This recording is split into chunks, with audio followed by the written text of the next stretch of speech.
Today it is 27 years and you have never stopped supporting or praying for me. We have more than 200 staff working full time. We have more than 200 churches all over the country.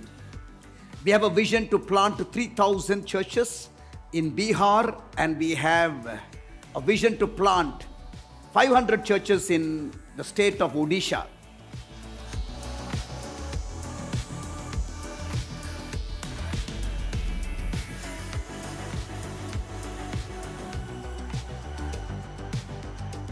And so we're training Indonesians to go as missionaries to unreached people groups, particularly on the island of Sumatra. That's where our heart and vision is, and we have teams in several different locations among some different people groups up there.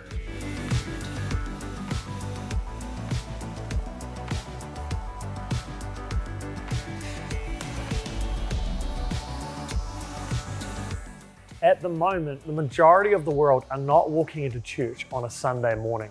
And so our mission is to reach people in the comfort of their own homes, whether they're sitting in their lounge, looking at their cell phone on the school bus, watching TV, flicking through YouTube channels.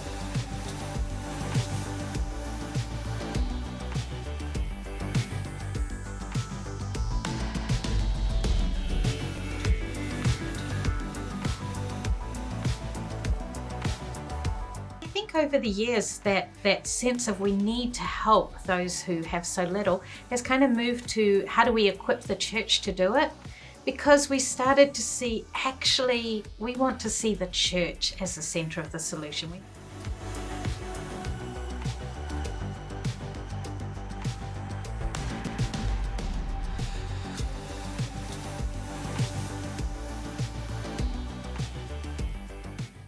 My name is Wendy. I'm reading a letter to the church on behalf of Andrew and his family because it is not safe for us to reveal his identity.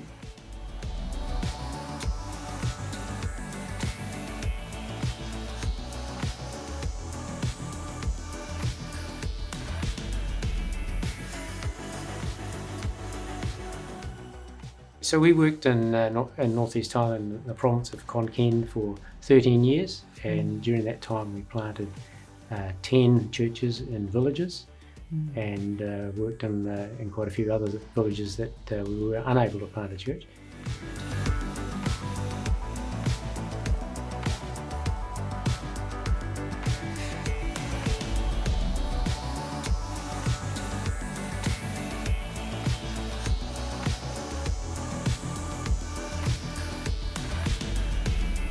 The mission that we've both been called to, we both have had a passion and a desire to make disciples.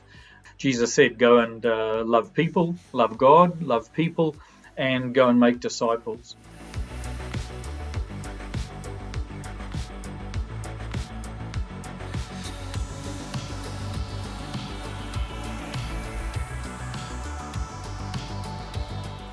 I love New Zealand. But God's plan is different than our planning. So God sent me back. That time I wasn't prepared to be a pastor. But God make it. I know in my journey, I always like to give up. And now, even in this situation, I really happy for God choose me. The biggest effect on us was that we ended up being separated physically for 6 months. When we've not been able to meet face to face with people, we've had to go on to Zoom. But we've discovered that we have people joining in some of the Discovery Bible studies, even some of the life groups that wouldn't be participating if we were in person. So it's helped us to work internationally in ways that we perhaps would have never imagined possible. We have a campus, so everybody's in the center and pretty much locked down. We're very careful, obviously, with who comes in and out. We don't go out much, so we've had to adjust. And now we do evangelism using cell phones and the internet, and it's been quite successful. From last year, although the world is getting tough, we have been experiencing a great joy. We are very much satisfied in Jesus Christ. We were gathering online for a while.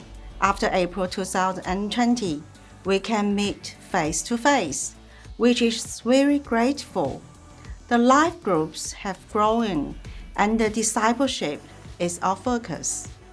There's been a huge amount of people stuck at home and spending more time in television and social media than they would do normally. And so we've had an incredible opportunity with a much more captive audience to be able to present the gospel to people who wouldn't normally be receiving it. Yeah, we came back before I have COVID because we don't know what's going on, but we come back before that and seem like we are so lucky.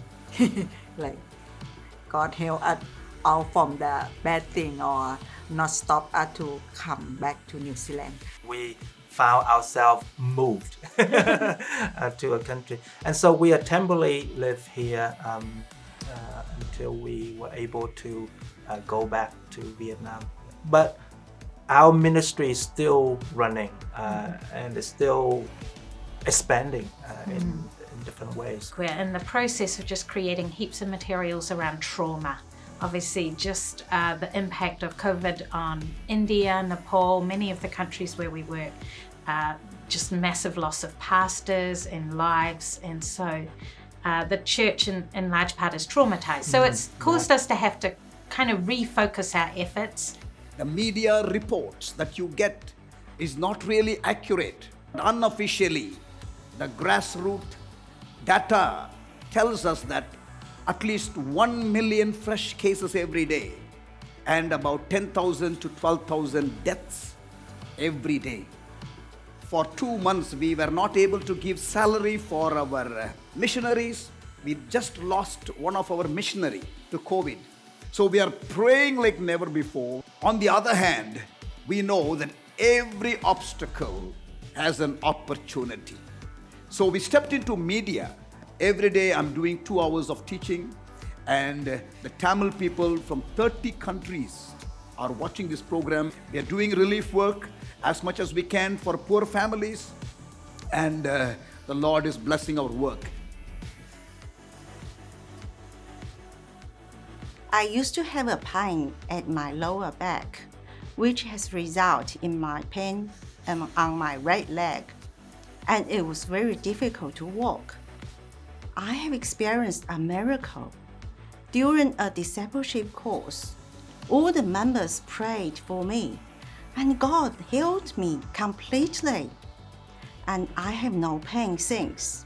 I would like to take and show you that when Pastor Sheridan was here, this house was almost falling down. And so we ended up tearing the whole thing down and rebuilding it in probably in another week. We're going to be able to move in here. We have seen relationship opportunities open up within some of the gangs, people that I could never have connected with without God setting it up. And then we've continued to have finance miracles where, you know, at one point it was looking like we couldn't afford to pay my wages. And I think within the next 3 weeks, we had 3 or 4 individuals give us one-off $10,000 donations. Honestly, sometimes I scratch my head and go, our maths doesn't add up. This should not be working. The way we operate in this economy with faith is a scary business model, but somehow God just makes it work.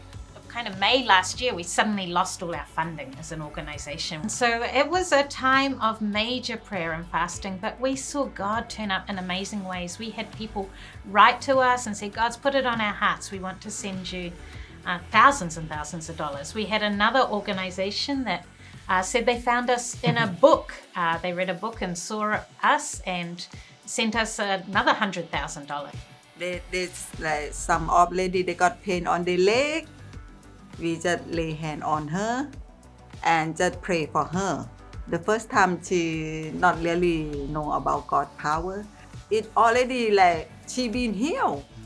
And she don't know herself, it's got like God heal her. Oh, my leg is not sore, I've been run around. And a lot of people like, we lay hand on them. Everybody is like God heal.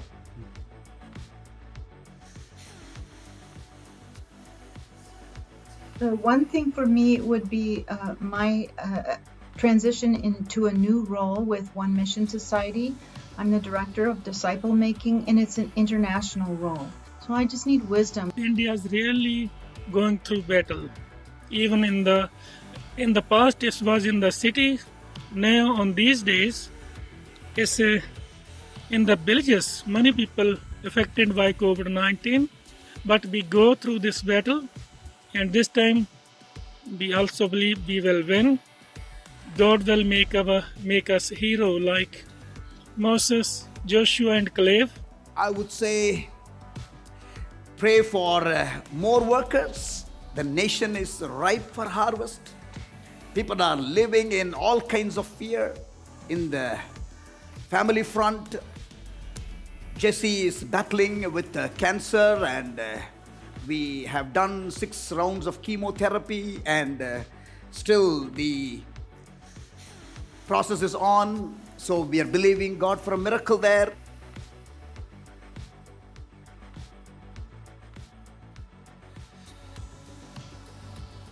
Earlier this year, we had a very, very traumatic experience, but we're coming just to the end of that. We're very, very grateful for that. God's been extremely gracious to us, but we still continue to covet your prayers to see this finished and to see everyone's heart released from the potential of bitterness or unforgiveness from the event that happened. But we really believe that God has told us to prepare for the fact that He wants us to be 2, 3, 4 times bigger than we are currently. And actually our structure wouldn't support such growth. So we're trying to redesign ourselves. Now, we're in the middle of producing a very challenging television series looking really deeply into how the love of God and the heart of God is outworking through some of the gangs around New Zealand. So prayer for financial favor, relationship favor, and continual breakthrough with broadcasters as well, picking up this content, because we're unashamable about the gospel. It's the hope of salvation. And we know that Jesus can do things in people's lives that no other system could ever hope to achieve. So I just want to say a huge thanks. Thank you so much. So we want to thank you for your giving. Thank you for helping us. Thank you very much, Activate Hamilton. Thank you, Activate. Thank you for supporting us. Thank you for praying. Thank you for caring about us. It is kind of lift up the burden, heavy burden in our lives, so that we can focus on the work that God calls us to do. Thank you so much for your love. JMCK to all of you. God bless.